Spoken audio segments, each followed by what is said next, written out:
All right, go check out the movies. As always, another great one. Mm-hmm. Well, I'm excited because we Yeah. are here with the living legendary Greg Pruitt.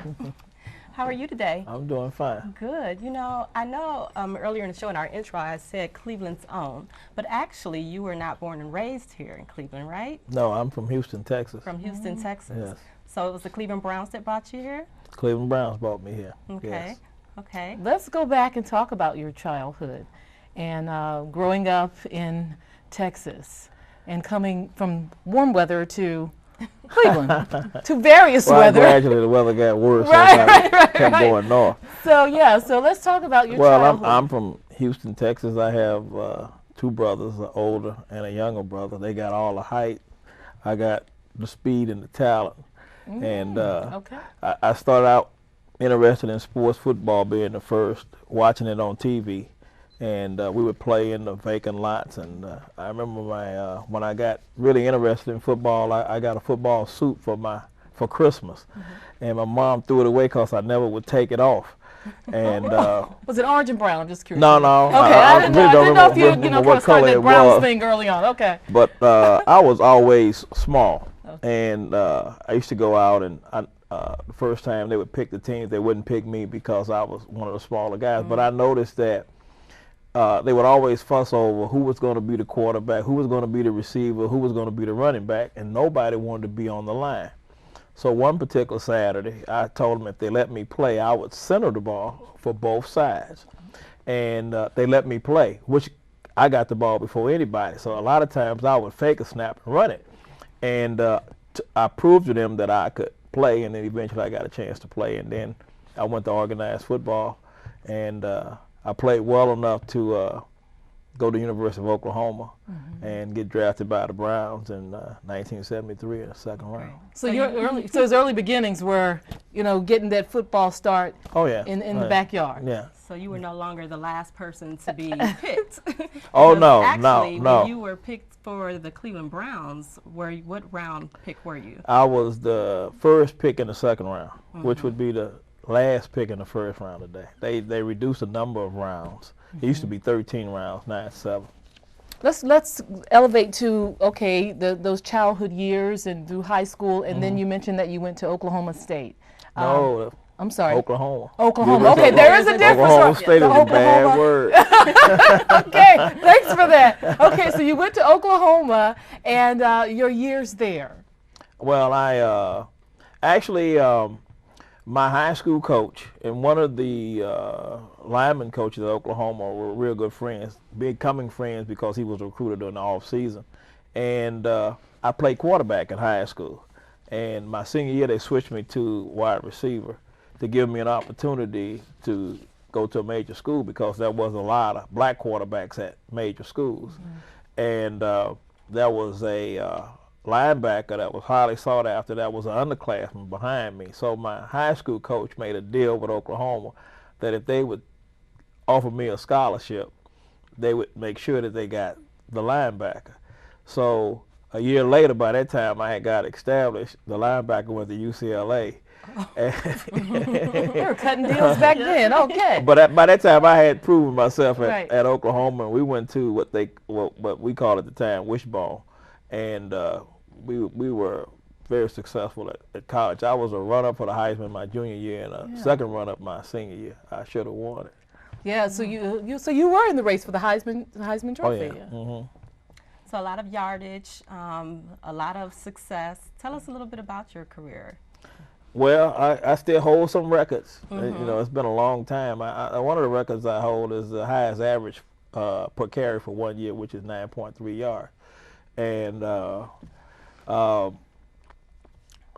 I have the records for most yards in one game for Oklahoma. I think I rushed for 296 yards in one game. And in fact, that was one spill in my junior year.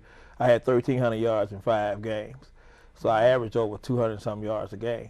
And when I look back at my career, what I'm proud of is when I accomplished the most, it was against the best. That year, I ended up with that high of an average, and I played against the top people in the world in my conference, which was the Big 8 at the time, finished 1, 2, 3 in the nation. You go. Yeah. Well, let's talk about when you were in the NFL. Okay. The tearaway jersey. Yes. Let's talk about that. During that time, they sort of eventually They outlawed call that. it the Pruitt law. Yeah, they made that illegal. They have because- their Yeah. own law. Right. yeah, Right, yeah. So yes. that's kind of That's your when claim you're to bad. fame. Right. That's right. You got your own law. Well, let me say this, because a lot of people think that when the tearaway went away, that it affected me in terms of my accomplishment on the field. I said, well, that was me before the tearaway, and that was me after the tearaway, and that the tearaway by itself doesn't do anything. We're watching it right now. Okay, go right ahead. Go Tell ahead. us a little So bit about my style is elusive, Okay. and so I don't give people easy shots at tackling me. And so somebody thought that, well, if guys are reaching and grabbing at you, if Right. we put something on you that would give you an advantage. So the tearaway was born. Right. Now I There you got are. They're trying to pull you down. yeah, 34. I got tired of it because it was two things that had to happen for the tearaway to be effective. One is you couldn't wear anything under it, because if you did, they would grab that too, and then the effectiveness of the tearaway would not be there. And second thing was we play in Cleveland, and when it, You don't want to be right. when it You gets don't cold, want anything to wanna be have, torn away. You want to have more. Too you wanna much have might be more exposed, than, right? than, And than a it's cold tearaway in jersey on. Right. Exactly. So, and then they got to a point. See, Look at your jersey. yeah, Oh my I would have to goodness. come off the field and go back on the field within 30 seconds for the next play. And then it got to a point where everybody knew I was wearing a tearaway. So in situations they thought I might get the ball, guys would just walk up to me, tear my jersey, and it was an infraction of the rule, and I would have to go off the field and change my jersey. Wow. So it kind of affected my concentration, because to be effective as a running back, you need that 30 seconds. Once the play is called, you know the key blocks, you know where the point of attack is. You have to read defenses, and how you attack the hole is based on what defense they are. So when you're out there changing your jersey, Right. you lose that Right. that precious time. So a lot of times I was, getting back in the huddle, he say that it's a 22 trap on 2 to you, and so it was okay. It was Right. exciting. It it was something a lot of people talked about, but I wasn't real upset when it left. Yeah, because I read an article where it said that you were happy that NFL outlawed it. Yes. Yeah. For the record, For the just want record. people to know that Yeah. for the record. Yeah.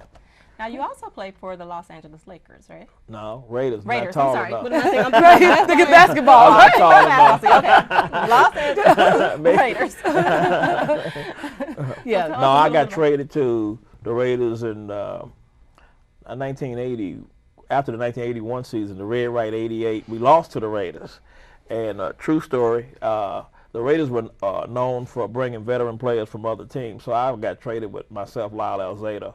And that was the opening ceremony. They would introduce all the other veterans from all the other teams, and they saved us for last. And when they introduced us, they all got up and gave us a standing ovation. And Lyle leaned over and said, "Pruitt, you think they think we still can play?" And so one of the guys heard us and say, "No, because of you guys, we got these." They're talking about Red Right 88. And for those who don't know about Red Right 88, it was a championship game that we intercepted a pass when we were in field goal territory. So a lot of people thought we should have kicked the field goal. All right, well, I want to talk to you very quickly too about the show that you were on, Superstars. Oh yeah, yeah. And you were bad. I mean, you did some serious competition. Just give our viewers a brief about that. Just like everybody else, I was sitting at home one day and I was watching Superstars, and I said, "Man, I can do those things." So I called my agent and asked my agent to find out how do you get on Superstars, and about a week later he contacted the people, and they invited me on the show, and I went on, and I ended up winning it. I think you choose like 8 out of 12 events, and you get so many points for where you place, and whoever has the most at the end wins the competition. So I think I chose a lot of things for no reason, and I actually ended up winning the weightlifting. And I got in weightlifting not because I thought I could win it, but because of the people that was there, and I was really trying to place, not win. I was trying to add up my points, and I ended up shocking myself, and I think I won it by lifting 295 pounds, which is a military press. I don't know if I can do that again. We have to bring you back on and you see if you can do that. Wow. Well, Very impressive yeah, career. Yeah. Absolutely. Well, it's definitely a pleasure talking to you today. Thank you. Is there anything else that you're working on that you want to share with our viewers? I mean, Well, you've had this great career in sports. Well, I'm a frustrated golfer now. I've always been a frustrated golfer. I like kids. I go to a lot of charitable events, and a lot of golf events benefit kids. The proceeds go to kids. I'm retired. I have a construction business called Pruitt and Associates, and we correct code violations. And I also work with Great Lakes Fence. I install, and I work part-time as a sales. Wow. Oh, you're a busy man. Yeah, Yeah. I would say. Yeah. Busy. Very well rounded. Yeah, gotta stay young. That's gotta right. stay busy. That's right. Well, thanks so much for coming on the show. Thank It's you. always a pleasure for you to come on and share what you're doing with our Thank you viewers. for having me. They remember you as a great Cleveland Brown. Thank you. Stay with us and we'll be right back.